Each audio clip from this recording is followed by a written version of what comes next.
नमस्कार दोस्तों। प्रस्तुत है सुभद्रा कुमारी चौहान की लिखी हुई कहानी दुराचारी। पंडित राम सेवक के हाथ से सुमरनी गिर पड़ी। वह झल्लाए से उठकर पूजा की कोठरी से बाहर बरामदे में चले आए। बरामदे से गाना और साफ साफ सुनाई पड़ने लगा। मुंशी दयाशंकर के तिमंजले पर कोई कोकिल कंठी गा उठी। नीर भरन कैसे जाऊं। सचमुच गीत बहुत ही मधुर और गान का ढंग अत्यंत आकर्षक था। पंडित राम सेवक लाख प्रयत्न करके भी माला जपने में सफल न हो सके। जब राम नाम का गढ़ इस गीत के सामने टूटकर गिर ही पड़ा, तब पंडित जी सुमरनी एक तरफ रखकर बरामदे में एक स्टूल खींचकर बैठ गए। दयाशंकर की कोठी की तरह मुंह करके वे संगीत का सुख लेने लगे। गायिका गा रही थी, डगर चलत मोसे राह कृत है, बहिया पकड़ मोड़ी ढीठ कन्हाई रे। पंडित जी संगीत इतने तन्मय होकर सुन रहे थे कि वे अपने पड़ोसियों का आना भी न जान सके। उनकी दरिद्र तंत्र तथा टूटी तब उनके पड़ोसी किशन ने उनके कंधे पर हाथ धरते हुए पूछा, हो गई पंडित जी पूजा? पंडित जी खिसियाए से बोले, कहाँ की पूजा पाठ, कहाँ का भाई सब पूजा। जब से यह पड़ोसी आया है तब से सुबह गाना, शाम को गाना, दोपहर को गाना, गाना छोड़कर जैसे उसे कुछ और काम ही नहीं है। रेडियो तो रेडियो अब एक नया तूफान और खड़ा कर दिया है। जीवन बोला, भाई कुछ भी हो, बूढ़ा भला चाहे, पर मोहल्ले में जान सी आ गई है। और सच बात तो यह है कि गाना मुझे बुरा नहीं लगता पंडित जी, कह के वह मुस्कुराया। पंडित जी तिलमिला से उठे, बोले, तुम्हें क्यों ना अच्छा लगे। मुंशी दयाशंकर की कोठी पर तुम्हारी शाम को कट जाया करती है। बड़े आदमियों के साथ उठते बैठते और पान सिगरेट ऊपर से मुफ्त था। पर यहाँ तो इस गाने बजाने के मारे पूजा पाठ धर्म कर्म सब डूबा जा रहा है। डॉक्टर कामता प्रसाद बोले, अरे भाई, माना कि गाना बजाना बुरी नहीं है, पर सब बात समय पर अच्छी लगती है।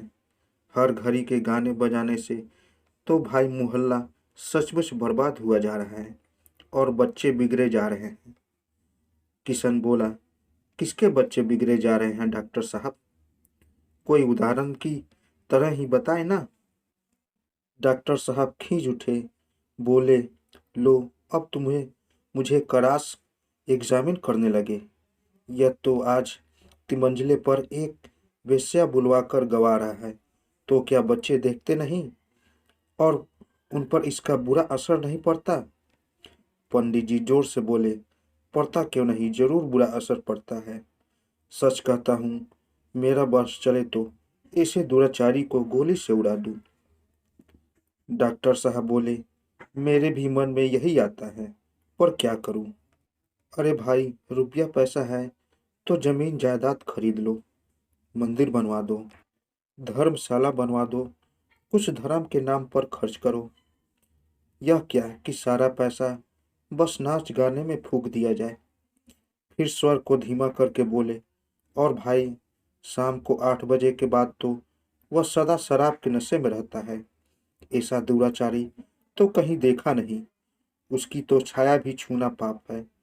धर्म कर्म से दूर सदा पाप में डूबा रहता है। पंडित जी ने जीवन की ओर देखा, फिर बोले, ना भाई, ऐसी बात जीवन भैया के सामने न कहो। जीवन भैया की शाम तो पराया वही करती है, और कौन जाने घुट दो घुट चढ़ा भी जाते हो तो कुछ आश्चर्य नहीं। संगति का असर तो पड़ता ही है। बात अधूरी ही रह गई। उसी समय फटे चीथड़ों में लिपटी हुई एक स्त्री अत्यंत दुर्बल किसी प्रकार अपने तन को ढके एक बीमार बच्चे को कंधे से लगाए वहां आ पहुंची।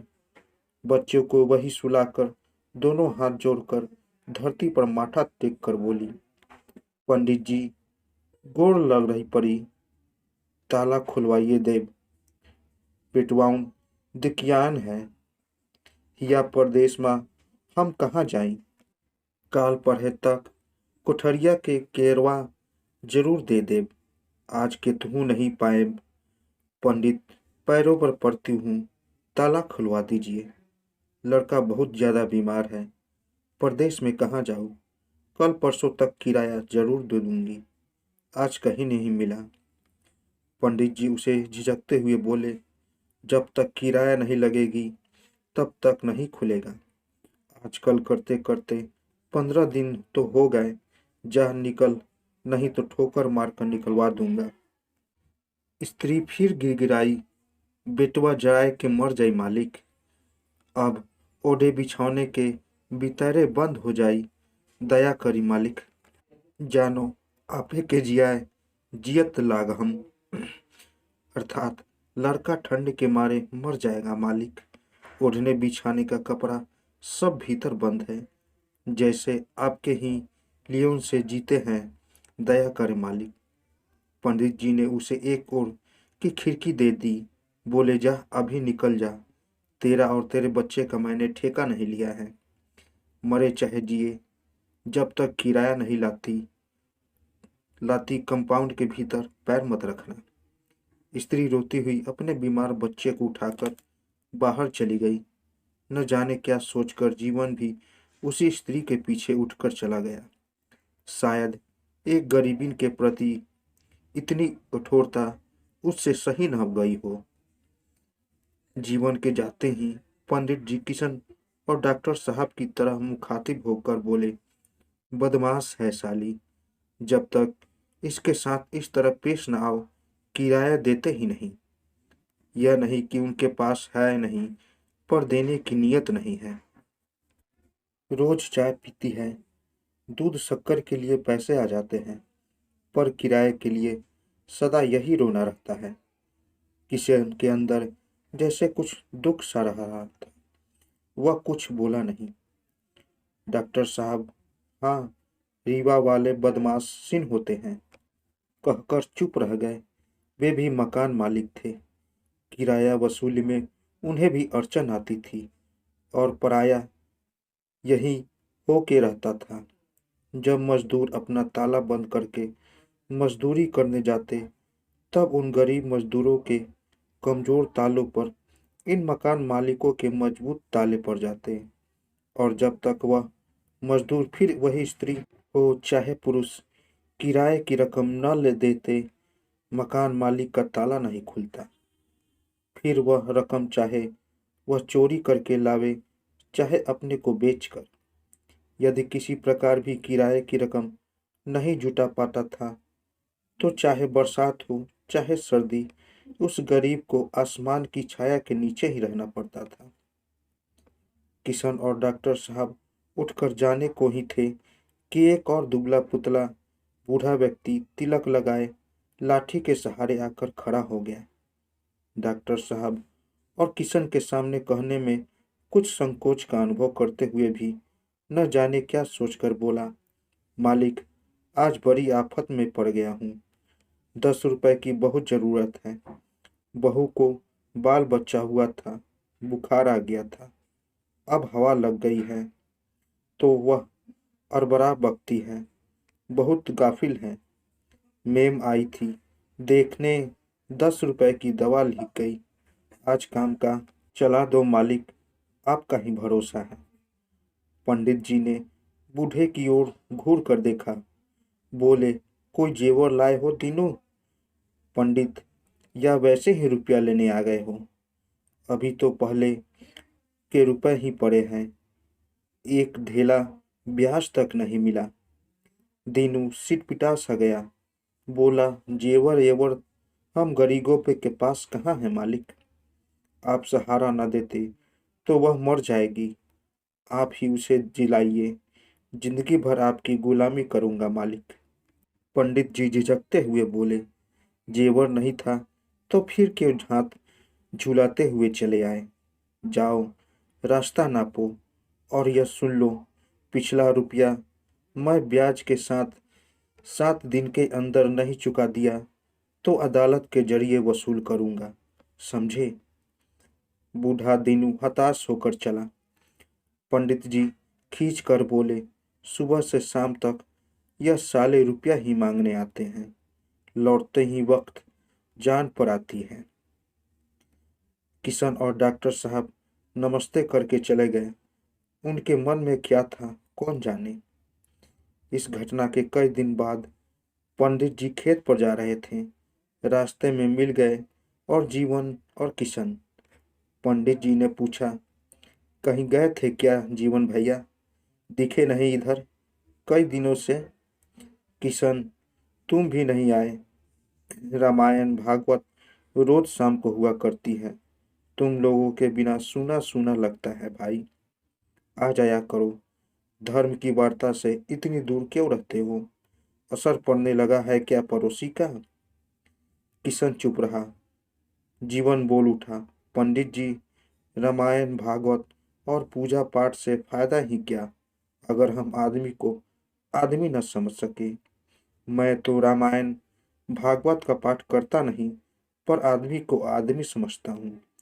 भगवान मंदिरों में नहीं, हम आप और गरीबों में हैं। पर किराए के लिए उस दिन जैसा जो कुछ आपने उस गरीब स्त्री के साथ किया वह उचित न था। पंडित जी हंस पड़े, बोले, जीवन, यही तुम भूल करते हो। अगर मैं कहूँ कि उस घटना के घंटे भर बाद ही उस स्त्री ने किराए के रुपए लाकर दे दिए, तब तो तुम विश्वास करोगे ना कि वह झूठ बोलती थी और उसके साथ वही बर्ताव होना चाहिए था जो मैंने किया था। किशन बोला, वह स्त्री और दीनू पंडित आपके रुपए दे गया था क्यों? पंडित जी सवर्ग बोले, दे के कैसे न जाते। मैंने अदालत की जो धमकी दी थी, यह सब साले इसी के लायक है।